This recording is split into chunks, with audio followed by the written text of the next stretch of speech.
Olá pessoal, bem-vindos ao canal da Poema. Eu sou Gustavo Sayani. Hoje é dia 18 de janeiro de 2026. Neste episódio, que é o número 12, se eu não me engano, eu vou falar um pouco sobre os resultados da nossa parceria de investimento no ano passado, no ano de 2025, sobre a carta anual que eu publiquei recentemente.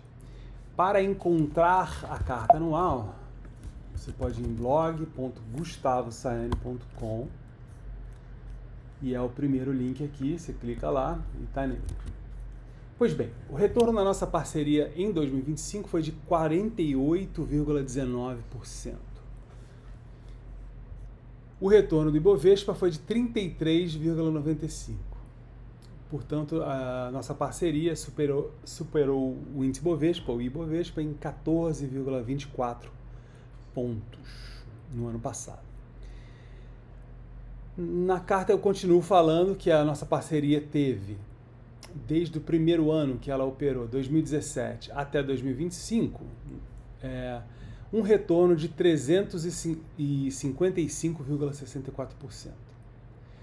O Ibovespa teve um retorno nesse mesmo período de 167,55%. Então isso aqui dá para se olhar de algumas formas.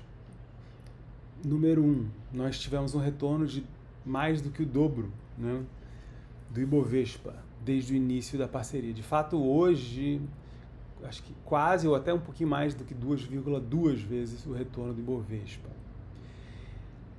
Outra maneira de ver, se você tivesse investido 100 mil reais no início lá de 2017, esses 100 mil seriam 455.640. Se você tivesse investido os mesmos 100 mil reais no Ibovespa, seriam 267.550. Né? Então, a nossa parceria teria retornado quase 200 mil reais a mais até o final do ano passado sobre os mesmos 100 mil. Aí eu mostro aqui os resultados ano a ano. Eu acho que, de uma maneira assim, sem ser muito prolongado, nossa parceria oscila bem mais do que o Bovespa, que isso é até avisado, né? Na carta que eu tenho para interessados. Por sinal, ela está aqui, blog.gustavosayani.com/parceria, tá? Que tem algumas instruções para quem queira se tornar cotista no clube. E tem essa carta. Nessa carta eu falo, dentre outras coisas, sobre isso. Né? Nossa filosofia é de concentrar nossa carteira em poucas e boas ideias. Né?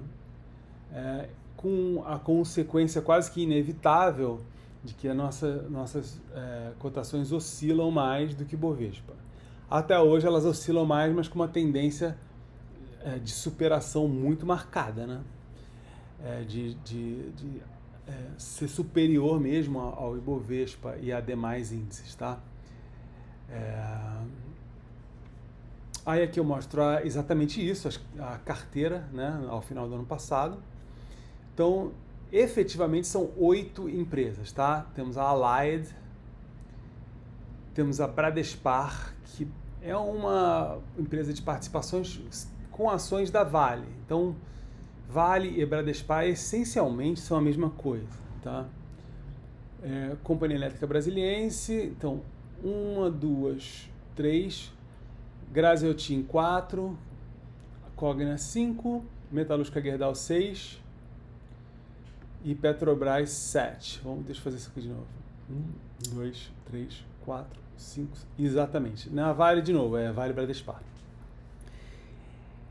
São 7 empresas, sendo que a Companhia Elétrica Brasiliense representa um percentual muito pequeno, né, da nossa parceria. Não vou desprezar de maneira nenhuma, tá? Inclusive, ela deu um resultado muito bom ano passado, um ganho de capital muito bom. Mas, enfim, efetivamente dá para dizer que nós temos 6 empresas na carteira. Aí fala sobre o patrimônio ao final do ano passado, 2.530.000, né? falo que eu não introduzi nenhuma ideia nova de investimentos. O que eu fiz foi reinvestir nas mesmas empresas que nós tínhamos. A Petrobras, ao final do ano, agora retrasada, ela não estava na carteira, ela estava antes, saiu e depois eu retornei ela. Ela baixou uns 20% de preço, aí ficou muito difícil não comprar de novo, e ela volta, mas não é uma ideia nova propriamente dita. Aí eu falo um pouco sobre o fato dos nossos resultados, assim como os resultados do Ibovespa em geral, terem recebido um sopro, um empurrãozinho, eu chamei aqui, né? Quer dizer, os dividendos, a partir deste ano agora, passam a ser tributados, passam a pagar 10% de imposto. Ano passado não pagava nada, durante muitos anos não pagou nada.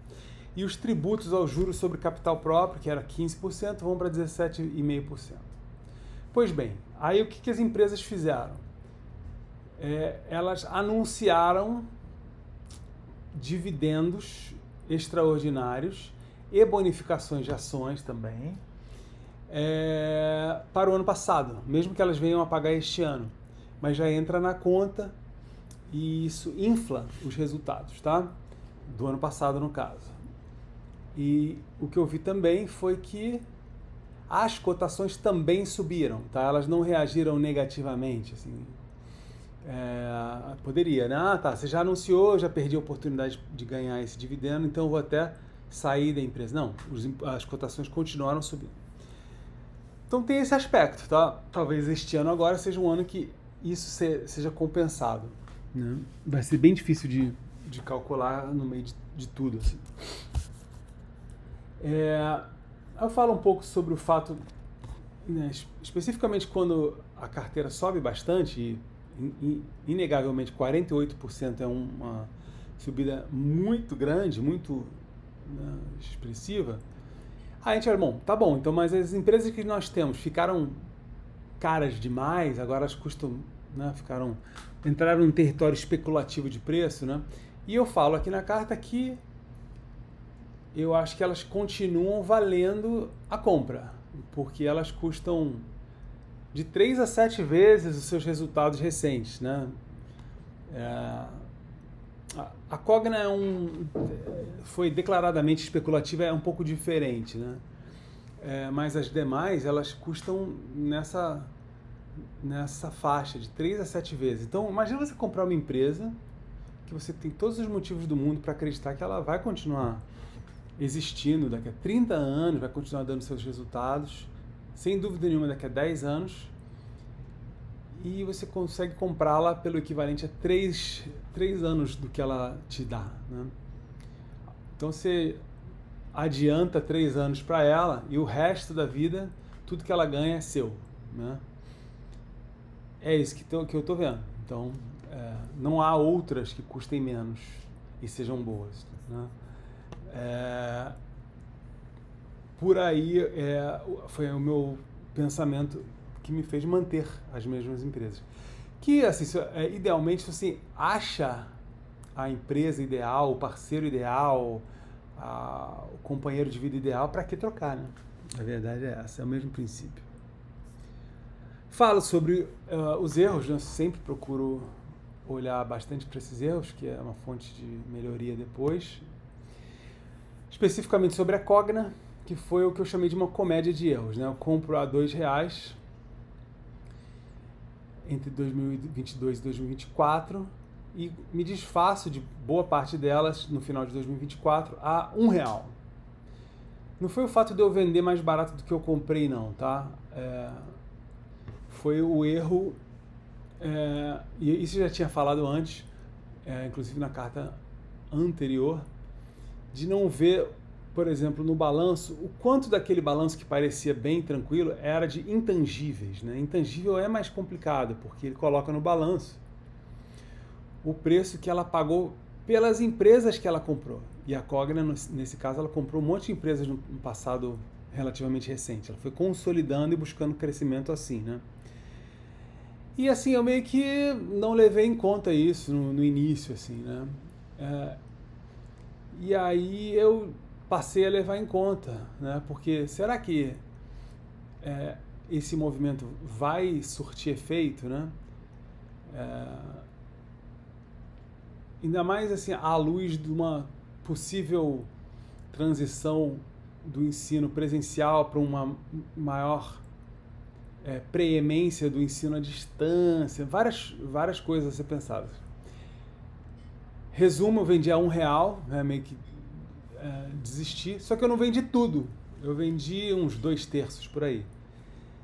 E tinha toda a intenção de vender o restante, só que no momento praticamente exato que eu vendi esse primeiro lote, vamos dizer, a ação da Cogna começou a subir muito e não parou de subir. Ela bem mais do que triplicou, né, até hoje e tal.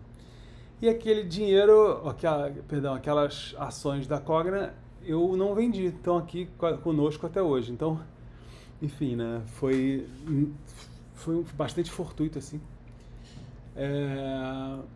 E veremos o que vai acontecer, né? Hoje ela é parte da nossa carteira. Mas, assim, foi baseado em erros, tá? E é importante dizer que, se for calcular do início das compras até hoje, com esses erros todos, a Cogna é um erro. Ela não... ela puxaria para baixo de todo modo, e puxa, de fato, né, nossos resultados, tá?